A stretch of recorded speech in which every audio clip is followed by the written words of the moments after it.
More Syracuse content for you. I'm Matt Bonaparte. Owen Valentine's first day on the job as a full-time host or co-host of Locked On Syracuse. Owen, so glad to have you aboard. First show starts right now. Are Locked On Syracuse, your daily podcast on the Syracuse Orange, part of the Locked On Podcast Network. Your team every day.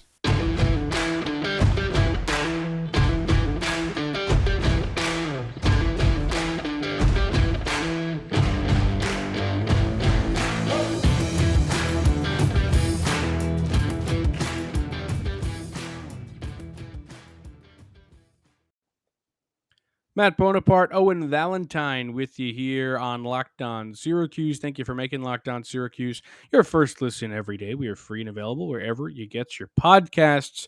Brad Klein out, Owen Valentine in. This is the fourth iteration of the podcast. Now, you had the Tim and Tyler era. You could argue you even had the solo Tim era right there at the end of that. Then you had the solo Klein era. Then you had the Bones and Brad era. Now you've got the Bones and Owen era. This is getting a little complex for my taste, but Owen, I'm so glad to have you, buddy. Excited to be here, ready to roll. Let's get going. A lot of stuff to talk about today, or a lot of stuff to get after, and a new Yeah, segment that we're gonna roll with today. we do have a new segment which comes from the brain of Owen, which I'm very happy about. We're gonna do a Tuesday, a weekly Tuesday show where we call it this, that, and the other thing, where we kind of get all the stories of the week that maybe fell by the wayside, slipped through the cracks. We wrangle them up and we just kind of hit them all. Because you can talk about the big stuff all week long, and I think those are important. That's your Monday, those are your Thursdays, those are your Fridays. But it's important to talk about the stories that maybe don't hit the front page too. So that's exactly what we're going to do every Tuesday, starting today.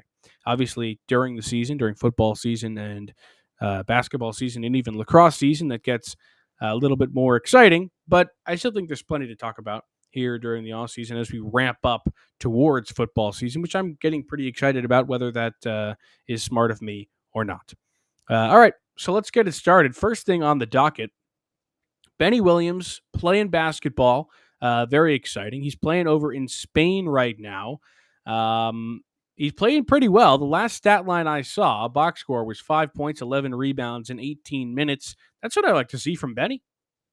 Yeah, it seems like a bit of a similar role than what we might have saw him in this year, getting like 15 minutes a game so far, or so in those 3 games, 6 points, 7 rebounds on average. From what I've heard, I think Mike McAllister said earlier today, it's like a step below maybe ACC basketball. So it's not like this is a relevant competition. It's not like they're playing nobodies. I'm going to go out and say it's maybe like a non-conference game outside the ACC where you're playing an early season game, just getting the ball rolling, things like that. But it's good to see him come out and compete, and he's averaging 6 and 7 after putting up just 2 and 2 in the first game of this little tournament. So to see him sort of bring those numbers up, I think he had 11 points and 8 rebounds in that second game. So came off the bench and really showed his stuff and showed that he can get to the rim, chase the ball off, maybe grab a couple of rebounds. I like this progression. I like seeing that Benny's doing this, even if it takes him away from the team for a little bit, because I think he's definitely going to be able to grow from it. Also interesting about it is that on the team is fellow ACC member, the center for Pitt basketball, John Hughley, who, as we all know, beat Syracuse last year in a pretty tough loss at Pitt, who are just a horrid team. Hughley's pretty darn good. And it's interesting. I'm curious to see, maybe they gelled. Maybe Benny sees the secrets of Hughley, kind of like when Kobe told us those stories of playing like one on one with Reggie Miller. Like they were playing, but really he was finding his weaknesses. I like to think that Benny was doing that. So kind of cool. I'm excited about that. I hope Benny. I'm glad Benny is getting some game in where he gets to touch the ball a lot, because I think for a guy like him who has so much raw potential that we see every now and again, I think it's really, really important that he gets the ball in his hands. And that's not always going to happen when you're playing for Syracuse if you're not playing very well. And Jim Boeheim doesn't really care who says you're good, who says how much potential you have. If you don't put the ball in the basket and play your role, you're not going to play. So I hope Benny can come in this year and just be a firecracker. We don't really Yeah. need him to be a world beater. but it would be nice if he showed up and he was something. No, I definitely like this forum, especially, I'll go through my personal context right now. I'm going, working to become a teacher. And one of the big things as you work to become a teacher is student teaching, as the benefit is you're going to be able to learn by seeing other people do what's going on. And maybe you bounce to two different locations. You work in one school and then you work with someone else at another school. I think this is almost similar to that for Benny. You get a brand new coaching staff, some new teammates to work with, and you're just going to be able to pull little things from all these new individuals that you're working with. Maybe he doesn't bring every single piece of information back into, the program here at Syracuse, but I'm sure there's things that he can bring in to help elevate his game and help elevate the rest of the team as well, which is kind of what you hope for out of a situation like this from Benny. Yeah, totally. All right, next on the docket is that JP Estrella has set a commitment date. That is September 2nd. We talked to JP yesterday on the pod. It was Brad and I. And the kid's great. Big time friend of the pod. We love him. Even if he doesn't end up going to Syracuse, we really hope he has a great career, and I hope him all the best because he really is a totally nice kid.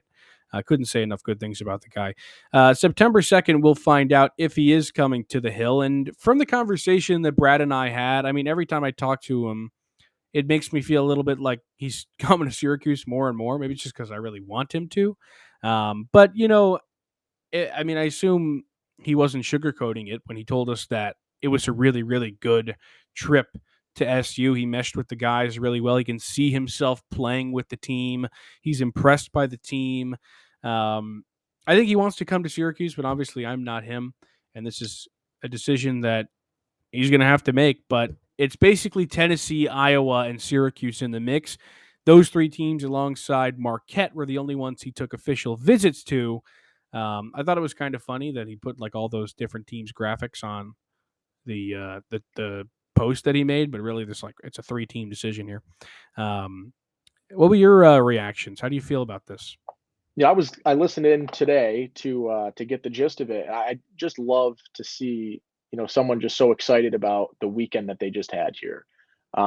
People like to bash Syracuse at times, the city as a whole, but it was fun to see, someone come in who's not, a frequent visitor of Syracuse come in and, go here, go there, play a little bit of golf, hang out with the team, go to Boeheim's house and have a really, really positive experience in Syracuse. Cause I think sometimes the area as a whole can get a bad rep. So to hear him sort of talk about this weekend and how much fun he had and the experience as a whole was really, heartwarming to me, I guess I'll say. But overall, I think there was a ton of, big takeaways to take from that. And then, he follows up today with an announcement date. So he really is starting to finalize that plan. I think he said, he's going to go back up to Maine and then play in a tournament. And then he'll really start having those deep conversations and making those decisions. And I think that timeline that he laid out with September 2nd fits right along with the timeline that he was saying right there. So maybe, Locked on Syracuse sparked the it's decision time conversation over in the Estrella household. I will say we did that interview, and then today I saw that he announced it. I was like, hey, I'm just saying, maybe we sparked some convo there. Could be true. Syracuse was his first offer, which I think still means something. Okay, let's take a quick ad break and let me talk to you about LinkedIn. Man, as you gear up for fall, you need the right people on your team to help your small business fire on all cylinders. LinkedIn Jobs is here to make it easier to find the people you want to talk to faster and for free. I forgot to put this on. Bang. Sorry about that. Create a free job post in minutes on LinkedIn Jobs to reach your network and beyond to the world's largest professional network of over 810 million people. Then add your job in the purple hashtag hiring frame to your LinkedIn profile to spread the word that you're hiring so your network can help you find the right people to hire. Simple tools like screening questions make it easy to focus on candidates with just the right skills and experience so you can quickly prioritize who you'd like to interview and hire. It's why small businesses rate LinkedIn Jobs number one in delivering quality hires versus leading competitors. LinkedIn Jobs helps you find the candidates you want to talk to faster. And did you know every single week nearly 40 million job seekers visit LinkedIn? Post your job for free at LinkedIn linkedin.com/lockedoncollege. That's linkedin.com/lockedoncollege to post your job for free. Terms and conditions apply. Alrighty. We back and we back. Still going on here. This, that, and the other thing Tuesdays, baby. Next up on the docket, Nikhil, I hope I'm saying that right, Bertrand commits to Texas A&M. This is a guy, an offensive lineman that Syracuse was in on, surprisingly. I mean, this kid's 6'7", 310 pounds, a 3-star, albeit, but the names of schools on this list that were in on this kid is pretty crazy. I mean, this guy has an offer from Penn State, Pitt, Washington, Georgia, Coastal Carolina, Kentucky, Auburn, Texas A&M, Colorado. But I will say, he goes to Texas A&M, but one of the only schools, or one of the many schools he didn't take a visit from, the only schools he did take a visit from officially were Kentucky, Auburn, and Syracuse in that order. So kind of surprising to see Syracuse on this list, but at the same time, they got him up for a visit. I think that's a win. I don't want to spin this too positive because it always stinks to miss out on a recruit, especially a guy, when you see the names that are also looking after him. It seems like that could be the spark of, he's a couple of years out, so maybe he grabs a 4th-star, or it's kind of where you see guys that get the interest from really good schools, and maybe these, recruiting sites take a deeper look into how many stars they actually deserve or should get. This is a guy that I think is a very, very high quality 3-star. And when you look at that list and to see Syracuse in a conversation, right, they make a top 5 with A&M, Auburn, Kentucky, and Colorado, I believe, was the 4th outside of Syracuse. It's a good push, and to see him take a visit here, maybe it was the local aspect of being a Philly kid. You're going to go to Syracuse, so I guess it's we'll extend local to Philadelphia for relative locality given the northeastern football situation. It stinks, but it's also the reality of recruiting right now.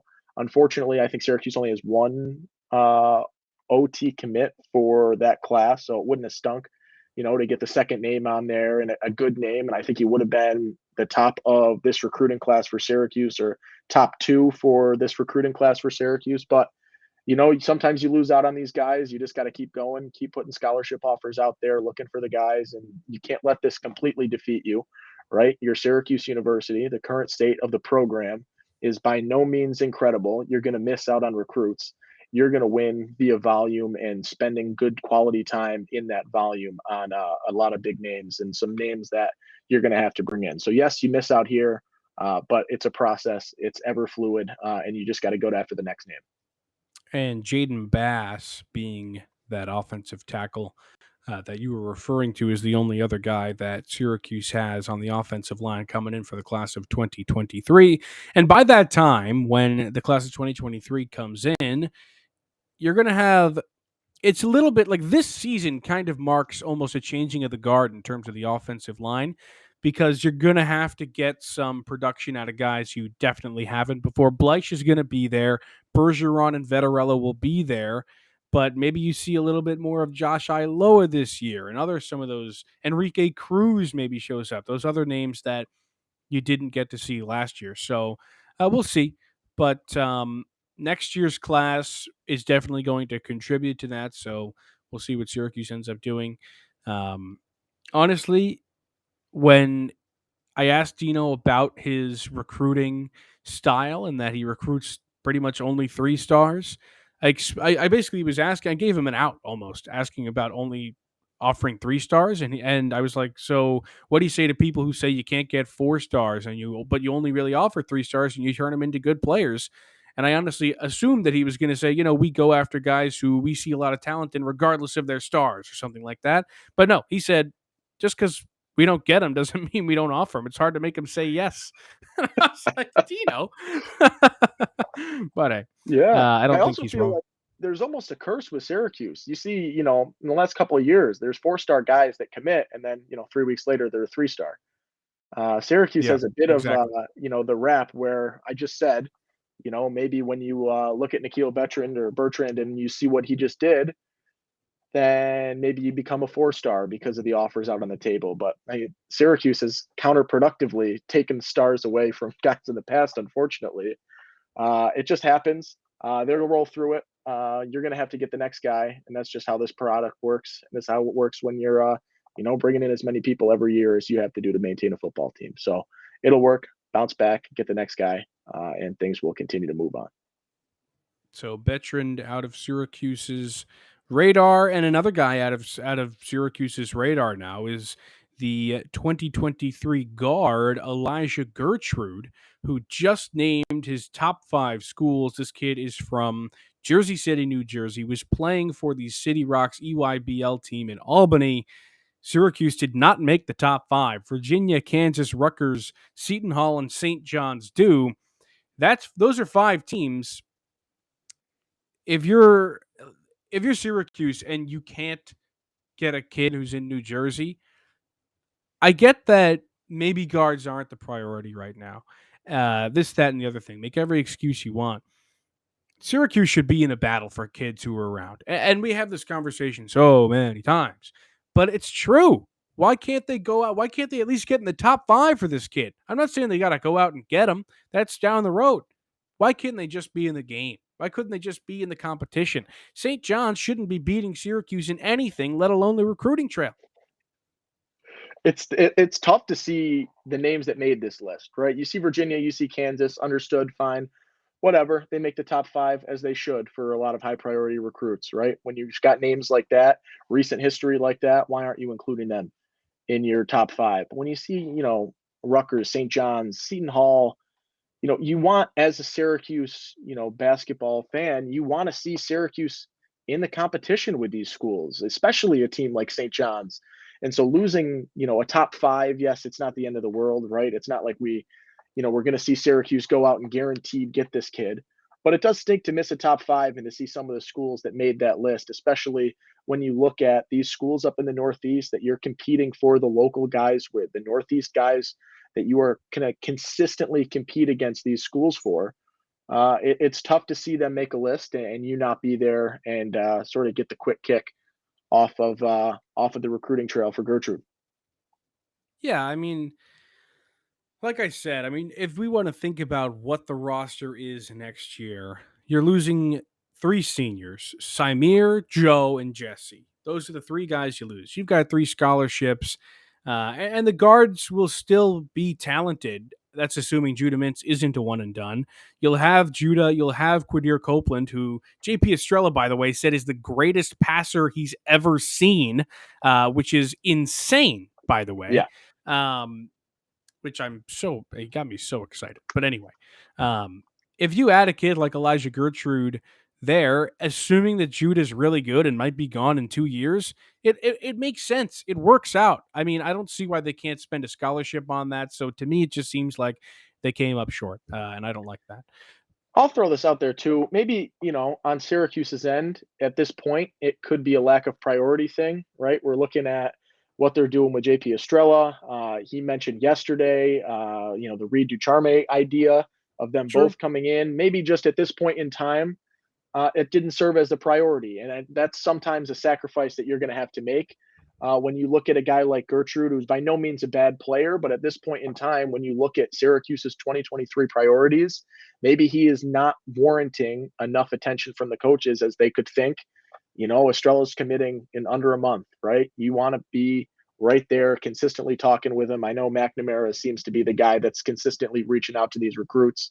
Maybe it's going to be Red more specifically in this case, but to see, you want to be prioritizing what you see as the best chance for Syracuse to get back to the top and get back to being competitive in the ACC and winning basketball games. And I think right now that includes spending most of your time with Estrella and Ducharme at the moment. And then maybe based on what they do and what happens in their recruiting process, then you can refocus on guys like Elijah Gertrude. Unfortunately, you don't make the top 5, right? Maybe you hit the top 5, you throw that right on the back burner. It's still there, but not in direct sight. It does stink to miss out on a top 5, but I think I can rationalize that right now, maybe that's not the priority. And I can say that's okay, especially if in a month or so, one of, if not both of those names seem to be a Syracuse thing. Yeah. That's fair. Okay. Well, audio listeners, you're going to get 2 ads back to back right now. Video listeners, you're still with us here on Locked On Syracuse. We got a couple more topics to go, so let's roll on to women's basketball now. They get a big commit. Alyssa Latham commits to Syracuse women's basketball. She's a forward ranked 68th in her class by ESPN. That's really big for this program because, as we all know, it's one that is basically rebuilding from the rubble that they have been given by past coaching regimes. Von Reed gone. I believe he's a Houston assistant now, so good for him. I'm glad he's still in the game. But Syracuse needed a reboot, and they're getting one from Felicia Leggett-Jack, and this is probably one of her biggest and best moves so far. Alyssa Latham, easily the biggest commit she's gotten. She's a 6'1" forward, and I think she's really going to contribute to the floor that Syracuse is going to be putting out there because this is a team that, unlike last year, where it's a similar situation in that they got a whole new squad. Last year, it was basically everybody gone, everybody in. Now it's everybody gone, everybody in, plus a good recruit and some good coaching. So maybe more of a chance this season than they did last. Yeah, it's always good to get a top 100 recruit. I don't care, what sport, where you are. Top 100 recruit is exactly what you're looking for, and it's how you win games. It's how you build programs. And when you're Felicia Leggett-Jack, it's phenomenal to be able to get that, especially given the situation that you're walking into. So to see a recruiting victory, early in the process, it's huge for morale, for continuing to recruit, as you see with Syracuse men's basketball, right? Once you get a name, they have friends, right? You're playing the same circuits, you start having conversations. So maybe this can domino into other players. And even if it doesn't, you're still bringing in a top 100 recruit. I think this is a really, really, really big moment for Syracuse women's basketball as they start the climb back into national competition, national relevance in terms of competing and getting back into the top 25. This is huge for being able to start that progression because I think as you start to look into recruiting, and we've talked a lot about recruiting today and this, that, and the other thing. It just seems like those are your off-season conversations often enough. It's huge, and I think that you are really going to be able to build off of this, and you bring in a 6'1" forward that has got a lot to offer. You're beating out other schools, BC, Clemson, Tennessee, a couple others on that list as well. So nice to see you, getting in and winning a recruiting battle against some schools that, you're really working to compete against, and you're not necessarily the odds-on favorite when you look at, the levels that these schools are at. So being able to bring in a number 68 player in the country. That's huge with Alyssa Latham. So I'm pretty pumped for Syracuse women's basketball right here, and for Felicia Leggett-Jack to get going and continue to bring that energy that she has pretty much brought in every waking second of every day since she got to campus. Her and Sue Ludwig certainly building something. And some of the other schools on that list that you mentioned: Oklahoma State, Rutgers, Marquette, Northwestern, Loyola, and a few more. So Syracuse really made a splash there. Hopefully, she makes an immediate impact. And we got to move on to our last topic of the day. Isaiah Jones, a third-year wide receiver for Syracuse football, redshirt sophomore. He's injured and he's going to miss time. You might be thinking, who is that? And I don't care. But really, you should be thinking, oh no, this guy is 6'4". He's 205. Now, in a regular season, when you have an incredibly talented wide receiver room, this probably doesn't make as much of an impact. But this is a kid who, nonetheless, could have played. And he's played 14 games as a member of Syracuse's football team so far. He recovered a fumble in the past. He's played on special teams packages and whatnot. But in a year where the wide receiver room is so thin, and we saw it be so thin last year, where you have a pretty weak three-headed monster of Courtney Jackson, Damian Alford, and Anthony Quealy, you can kind of take all the help you can get. Dino Babers and the rest of the offensive staff is looking in any direction for a talented wide receiver, whether that be Aronde Gatson, Amari Hatcher, or a guy like Isaiah. So he's not going to be out for a very long time necessarily, although they haven't told us what it is, so he could be. I mean, but I don't believe he will be. On a hunch. Regardless, it could be a problem. Yeah, when you look at Syracuse football's wide receiver situation right now. Last year was not good in the passing game for anyone, really. So when you look at, things to improve, obviously, to improve your passing game, you need to improve quarterback play, you need to improve O-line play, and you need to improve receiver play. And what helps improve receiver play is some options, right? You mentioned the three-headed monster or lack thereof being a monster last year, and it does stink. But fortunately for Syracuse, you do bring all three of them back, and you have a little bit of a wide receiver core, but you do want other guys to be able to be popping in as options, come in for a play or two here, third down, whatever it might be, and have the ability to take guys in and out and show different sets and show different looks, or maybe someone's just on that day and they make a couple of good moves to get open, and everyone has their specific days, and it's able to, when you have options, you're able to do that a lot better. And when you're looking for people to step up in a wide receiver room, I know everyone's sort of asking who is wide receiver one and who is going to step up and be those contributors outside of wide receiver one, or whatever it may be, maybe receivers by committee of sorts. Just looking at this as a whole, it hurts, right? Early season to miss them, even if it's just for a couple of weeks, to miss out on those reps is you're going to see that become an issue, and it could continue to be something that we bring up a little bit later in the season if not every wide receiver question is answered. Maybe what could have Isaiah Jones done if given the full preseason, if given, the entire camp, and being able to acclimate the same as all of the other options there. Totally. So could be a big loss, could end up not being anything, but it's worth talking about because this kid has a big frame, and he's played before, so who knows? All right, well that does it for the first ever edition of This, That, and the Other Thing. I liked it. You'll see it again next Tuesday. If you want to go get more on the ACC, go to Locked On ACC. Go make it your second listen every single day. Host Candace Cooper and the local experts of Locked On take you across the ACC in half an hour. Make Locked On ACC your second listen. That's Locked On ACC. I'm hoping to have, or we're hoping to have, a football play-by-play broadcaster interview series coming up as the season approaches. So look out for that. Tomorrow we'll be back with more, so come right back to us. Make it your first listen every day. It's Locked On Syracuse, and we'll see you then.